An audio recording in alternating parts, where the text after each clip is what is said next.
The prophet stories are amazing, are amazing. We like to hear the prophet stories, prophet stories. We like to hear the prophet stories, prophet stories. আসসালামু ওয়ালাইকুম আসসালাম। কেমন আছো তোমরা? আলহামদুলিল্লাহ, আমরা ভালো আছি। আমরা আপনার কাছে নবীদের গল্প শুনতে চাই। মাশাআল্লাহ, খুব ভালো কথা। মুসলিমদের জন্য নবীদের গল্প অনেক দরকার। আজকে আমরা নবী হুদ আলাইহিস ওয়াসাল্লামের গল্প শুনব। তোমরা শুনবে তো? হ্যাঁ। চলো তাহলে শুরু করি। বিসমিল্লাহ।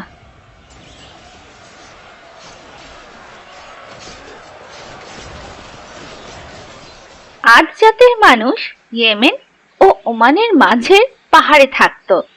তারা শারীরিকভাবে অনেক শক্তিশালী ছিল এবং তারা তাদের বানানো বড় মিনারযুক্ত বড় দালানের জন্য বিখ্যাত ছিল। সকল জাতির মাঝে তারা খুব শক্তিশালী এবং ধনী ছিল, যার ফলে তারা অহংকারী হয়ে যায়। তাদের একজন অত্যাচারী ও জালেম শাসক ছিল, কিন্তু তার বিরুদ্ধে কেউ কিছু বলতো না।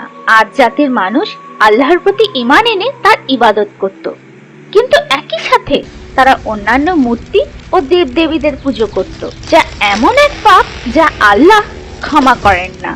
তাদের সঠিক পথ দেখাতে আল্লাহ তাআলা নবী হুদ আলাইহিস ওয়াসাল্লামকে পাঠিয়েছিলেন। তিনি খুব শক্তিশালী এবং ধৈর্যশীল ছিলেন। তিনি নূহ আলাইহিস ওয়াসাল্লামের পরে তৃতীয় অথবা চতুর্থ প্রজন্মের নবী ছিলেন। হুদ আলাইহিস ওয়াসাল্লাম তার লোকদের বলতেন যে নিজের হাতে বানানো মূর্তির পুজো করো না। তিনি তার লোকদেরকে শুধুমাত্র এক আল্লাহর ইবাদত করার জন্য অনুরোধ করেন, কিন্তু আজ জাতি তার কথা অমান্য করে, বলে, আপনি কি এভাবে আমাদের নেতা হতে চান?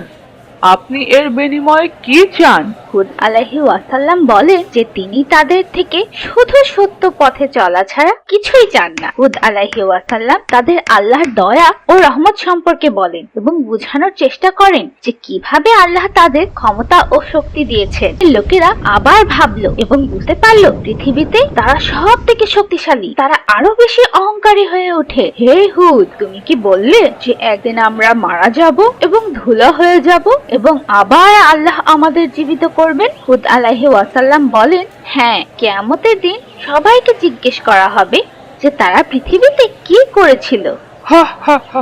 তার কথা কত আজগুব। আল্লাহ তাদের শক্তিশালী এবং ধনী করেছিলেন বলেই কি তারা অহংকারী ছিল?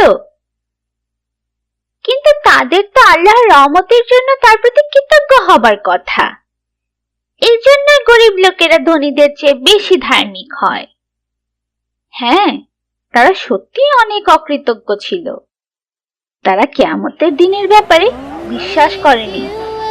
তারা শুনেছিল কিন্তু হুদ আলাইহিস ওয়াসাল্লামকে অস্বীকার করে। হুদ আলাইহিস ওয়াসাল্লামের লোকদের নেতারা জিজ্ঞেস করলেন, এটি কি আজব নয়? আল্লাহ আমাদের একজনকে বেছে নিয়েছেন তার কথা প্রচার করতে। নবী হুদ আলাইহিস ওয়াসাল্লাম উত্তর দেন যে এটি আজব কেন হবে? আল্লাহ তাদেরকে সতর্ক করার জন্য তাকে পাঠিয়েছিলেন। নবী নূহ আলাইহিস ওয়াসাল্লামের জাহাজ ও বন্যার ঘটনা বেশি আগের ঘটনা ছিল না, তাই তিনি তাদের জিজ্ঞেস করেন তারা কি ভুলে গিয়েছিল যে তখন কি হয়েছিল? যতই শক্তিশালী হোক না কেন, অবিশ্বাসীরা ধ্বংস হয়ে যায়। কে আমাদের ধ্বংস করবে হুদ? নবী জবাব দিলেন যে যদি তারা আল্লাহকে অনুসরণ না করে তবে তিনি তাদের সকলকে ধ্বংস করবেন। আমাদের দেবতা আমাদের রক্ষা করবে।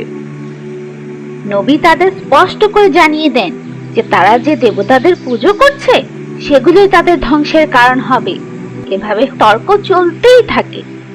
এভাবে কিছু বছর কেটে যায় এবং তারা আরো গর্বিত, আরো অহংকারী এবং হুদ আলাইহিস ওয়াসাল্লামের সাথে আরো খারাপ ব্যবহার করতে থাকে। তারা হুদ আলাইহিস ওয়াসাল্লামকে পাগল বলতে শুরু করে এবং একদিন তারা তাকে বলেছিল, এখন আমরা আপনার পাগলামির কারণ বুঝতে পেরেছি। আপনি আমাদের দেবতাদের অপমান করেছেন এবং সেজন্যই শাস্তি পেয়েছেন। সেজন্যই আপনি পাগল হয়ে গেছেন। হুদ আলাইহি ওয়াসাল্লাম তাদের আল্লাহর শাস্তির ব্যাপারে সাবধান করে দেন। এটি মানুষের জীবনের আইন।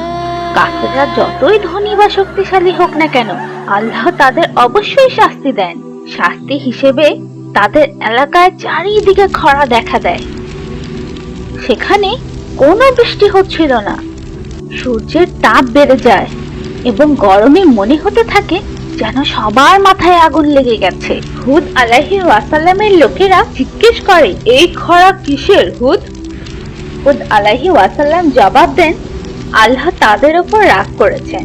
যদি তারা তার উপর ঈমান আনে, তিনি তাদেরকে মাফ করবেন এবং বৃষ্টি হবে এবং তারা আরো শক্তিশালী হবে।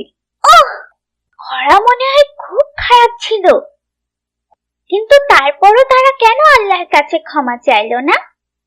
তারা কি বুঝেনি তাদের জন্য শাস্তি অপেক্ষা করছে? তারা তাদের শাস্তির কথা বুঝতে পেরেছিল, তো তারপরও তারা হুদ আলাইহি ওয়াসাল্লামের কথা শুনেনি। উল্টো তারা তার উপর হাসতে থাকে। তাই খরা আরো বেড়ে যায়, গাছের পাতা হলুদ হয়ে যায় এবং সব গাছপালা মরে যায়। একদিন তারা আকাশে মেঘ দেখতে পায় এবং হুদ আলাইহি ওয়াসাল্লামের লোকেরা অনেক খুশি হয়ে যায়। এই মেঘ থেকে আমরা বৃষ্টি পাবো। হঠাৎ করে খরা এবং গরমের বদলে ঝড়ো হাওয়া বইতে শুরু করে। বাতাস, গাছপালা, তাঁবু, পুরুষ, নারী সবকিছুকেই উড়িয়ে নিয়ে যায়। দিনের পর রাত, রাতের পর দিন বাতাস বাড়তেই থাকে।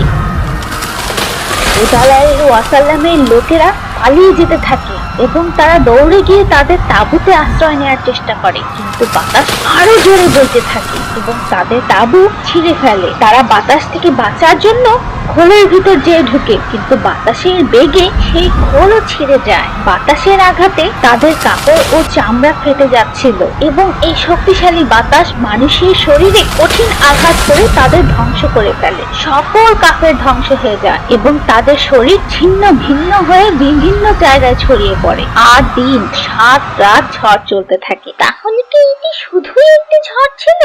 না, এটি প্রবল বালুর ঝড় ছিল। পুরো এলাকা এবং এতে বসবাসকারী কাফেররা বালুর মাঝে বিলীন না হওয়া পর্যন্ত ঝড় চলতেই থাকে। শুধুমাত্র হুদ আলাইহি ওয়াসাল্লাম এবং তার অনুসারীরা বেঁচে যায়। তারা ইয়েমেনের হাজারা মাউতে চলে যায় এবং তাদের প্রকৃত পালনকর্তা আল্লাহর ইবাদত করে এবং শান্তির সাথে বসবাস করে। আজকের জন্য আমাদের নবীদের গল্প এখানেই শেষ।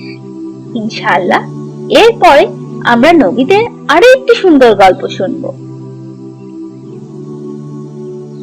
If you like our videos, to support Ikra Cartoon, please share and subscribe to our channel.